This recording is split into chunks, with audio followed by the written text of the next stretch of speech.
Alright, well, I'm up looking at a new piece of equipment. It is a Gravely Axis. It's a little 200 DT wide track, like 41.5 inches wide. Self-leveling bucket. It's got a really nice Erskine bucket on it, but it is all self-leveling, boom and whatnot. I went down and pushed on a curb. That's usually me and Corey's little test on it to see what kind of traction force it has. It didn't want to push it, but this is a really light machine with a lot of track on the ground. So that's probably some of it. You don't necessarily have to spin the tracks on the pavement pushing against a curb, but that's usually what we do to see how powerful the machine is. It tried to push, it just wouldn't spin the tracks. But again, a lot of track on the ground for a little bitty light machine. Anyways, I don't know. It's a little glitchy on the pavement, but I took it down and put it in an empty lot that they have down there, and it was really nice. I could control it without jumping around, stuff like that. It is a nice, I'm looking for a little tiny compact machine, which this is one, that can pull a vibratory plow, maybe a trencher and stuff like that. I didn't even mess with that. The fine-tune controls, I guess I can mess with that. But it does have adjustable controls on it. Park and brake, I guess maybe. Anyways, it does have adjustable controls on it with this panel here, and you can kind of fine-tune. Say you want more hydraulic flow to the auxiliary, you can do that, and you can put less to the tracks, or more to the tracks, less to the auxiliary. All auxiliary or all track. I know I put it in B1 and I kind of assumed it was just going to put a lot of power to it. The boom wouldn't work, so you do have to have the boom, or you do have to have it on one of these up here to get it to do something. Or if you just want to run the boom, I would assume we can try that. Have it in A1. That'll work, but the tracks do not work, see? So you have to have it in O, I would say, for maybe it's operate, maybe it's not, I don't know, but that's what I would say it's for. It does not have operator presence control. You can run the loader, you can run the tracks with you off the machine. I know you're not supposed to, but sometimes you have to. Fuel tank over on the side. I'd kind of like to see a cap with a fuel gauge in it, or a fuel gauge here. It's got a fuel gauge down here, which I think it does not have a dial in it. It looks like you can just tell when it's getting empty, because it looks like you can just see red fuel in there. This machine's got 28 hours on it, so I wouldn't think it was stained. Hydraulic tank, like I say, I might put these are probably customers. Maybe I'll put the camera on that bolster over there, and maybe we'll mess with the fine tune. I did not do that, but that's to kind of fine tune it into where you want to run it. Anyways, but it is a nice tight little machine. It has, I'd say, dual auxiliary. This one, you can see it's got like a hydraulic cylinder. It's more like if you're running a grapple bucket, something that doesn't require a lot of flow. So I would say like low flow and high flow. And then if you're running an attachment, say our vibratory plow that we're wanting to run, I would run it on this side. And then the controls, they're in different spots. So the one for the cylinder is right here by your loader control. So that'd be nice. While you're doing that, you could actually run that with your thumb or with your hand if you wanted to do that. Very easily controlled. This nice grip to run your controls around and whatnot. I didn't have any problem at all hanging on or anything like that. And then your other auxiliary is up here in the front to run, what I'm going to call high flow. But anyways, little knee pad, that could be a little better, but it's not. I'm not saying it was uncomfortable at all. It's a pretty comfortable machine for just a small guy. But this thing's literally going to be used, I don't know, 2 hours a day, hour and a half a day, pulling lines for irrigation, and then maybe an hour and a half backfilling. Now, this thing won't win any races. It's not a very fast machine, I think the deal showed it being like 3.5 miles an hour, and I'd bet it's that or lower. It does seem pretty slow. Here's you a jump start port, and just ground it somewhere. Anyways, why don't you guys hang out here? I'll kind of run the machine right here. Now remember, I'm on concrete. Anything with tracks doesn't like concrete. It's going to grab a little bit, and it's slow enough, and where I have to run it in the dirt is way down in that cul-de-sac, so I'm not going to do that again. I'm not going to track back down there. But I'll kind of run it here. I didn't really see any difference going from A to B, doing the AB when I was tracking around and running the loader. I'm sure that comes in play more so when you're running the hydraulics, or maybe when you're doing loader work. I could see that because it seems like when you don't have it on the hydraulic side, it won't run the boom at all. So I could see maybe it giving more power to the boom than the tracks. So you'd have to play with it in the dirt. I've got the trailer on the truck. I was going to demo it today. I was going to take it home and demo. I didn't ask him. This is my fault. I asked him while I was up here, how long can I have the machine for? Because I was just letting known that we're going to have rain now tonight. I looked, but it didn't show me this last night. It's going to rain tonight, and it is Tuesday, so it's going to rain Tuesday night into Sunday afternoon. Severe thunderstorms tonight, 70 or 80% chance of rain Friday or Thursday, Friday, Saturday, and then it goes down to 50. So obviously I think I wasted about a 45-minute or hour trip to get out here, because I'm not going to take the machine for 2 days and bring it back while it's raining. It won't be any use. So anyways, but let's run it here, and then maybe we can get the demo over to the house, play in the dirt, put the plow on. That's what I'd really like to do. If it pulls the plow really good, I'll probably buy one and we'll use it on the channel and see what it does. But anyways, hang out. Let me put you on this bolster. Like I said, I want to put you on a customer's machine.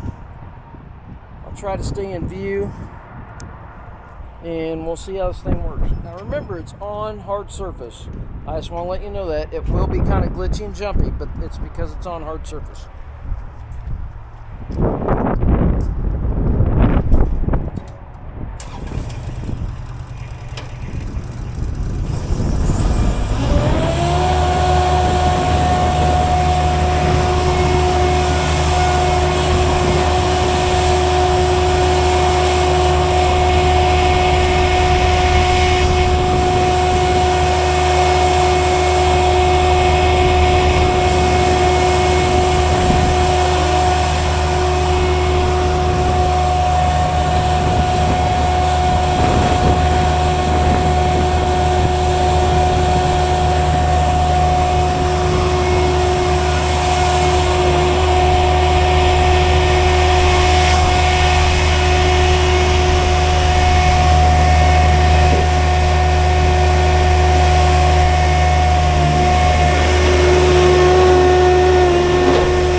Okay, so I don't know if you noticed, but I was pushing the loader control straight down and straight up, and it did pretty good. It picked all the way up. It barely might have been tipped forward, but that might have been me, because it's actually tipped forward on the concrete. So if I would have heeled it back a little bit, it probably would have been just about dead level. I didn't bring my tape measure up here, but all this material is pretty thick. Nice big gussets. Everything looks Really, really strong. Oh, let's see. Captured pins. I like flag pins. They're always nice. I thought it was yeah, they're greasable inside. Everything's greasable. Looks like it needs a greaser right there. Top of it's broke, but I mean everything pivot wise looks greasable. That's kind of a hit or miss for me. I'm kind of spoiled with Ditch Witch. They got those the Delrin or whatever, the plastic bushings. You don't have to grease them. Amazing. But everything is greasable. Looks like it's easy to get to. Where surely that's greasable. I can't get in there to I bet you lift it up. Maybe not. I don't know. Surely that's greasable. Oh, yep, it's greasable. You'd have to lift the boom up. But that one is greasable. So I would say every pivot is greasable, easy to get to. Nice thing is no grease deal for your track adjustment. So it's got a spring, it's mechanical, no seals to leak. Like I said, really nice coupler. I mean, everything looks incredibly strong up here. I kind of like how that cylinder is tucked away, kind of out of the way. But anyways, and sling boom's built in. I mean, because that's a thing too. I was trying to find something I could ride on that was light enough that I could pick up with the Mini. That Talk TB260, it's a pretty strong machine, but I want to be able to pick something up possibly and sit it down in a hole, in a ditch, in a cut, if I'm doing a retaining wall or something like that. That's why I'm trying to find something small. I've got everything else big. I don't need anything bigger. If I did, I'd just buy a bigger skid loader. I don't need a bigger mini skid, but anyways, and then also, if you saw while I was moving, it multi-functions very well. You know how I am about multi-functioning because I'm not real fond of our Kubota, the 75-2, because it doesn't like multi-functioning very well. Backing out of a pile, bringing down the boom, it bogs. Going into a pile, curling up, you know, the functions that you do, it bogs. Even if you're empty and you're backing up and you're moving around, it bogs without loading the bucket. The 65 didn't do that with the hybrid hydraulics. I know the Dash 3 is better, but I have a Dash 2. I don't have a Dash 3. But it seems like it multi-functions, at least empty, really well. I heard nothing bogging on the machine at all. That's what I was doing, moving the bucket, trying to bring the bucket all the way back proud, and, you know, staying on the hydraulics. It didn't really take anything away from the tracks. So anyways, you got an access here. I don't know, that's where you check your air filter, your hydraulic filter, it looks like, in there. I'm not going to take the little thumb screws out. Your belt access is right here for your fan belt, or not necessarily your fan belt, for your alternator belt. I wonder if, I bet you it's got an electric fan on it. So I don't think they'd be running it off the back of the motor. That'd be on a pump. So I bet you it's got an electric fan. So that's kind of nice. It keeps it even more compact, but to change your alternator belt, it's literally right there.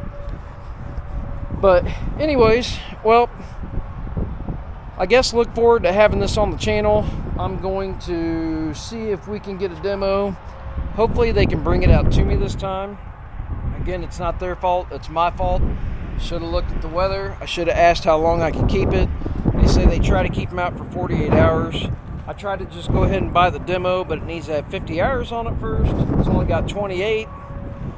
I'm swinging and missing. So, and I don't want to buy one until I use it. I want to put it in the dirt, make sure it'll dig a little bit of dirt, move a little bit of rock.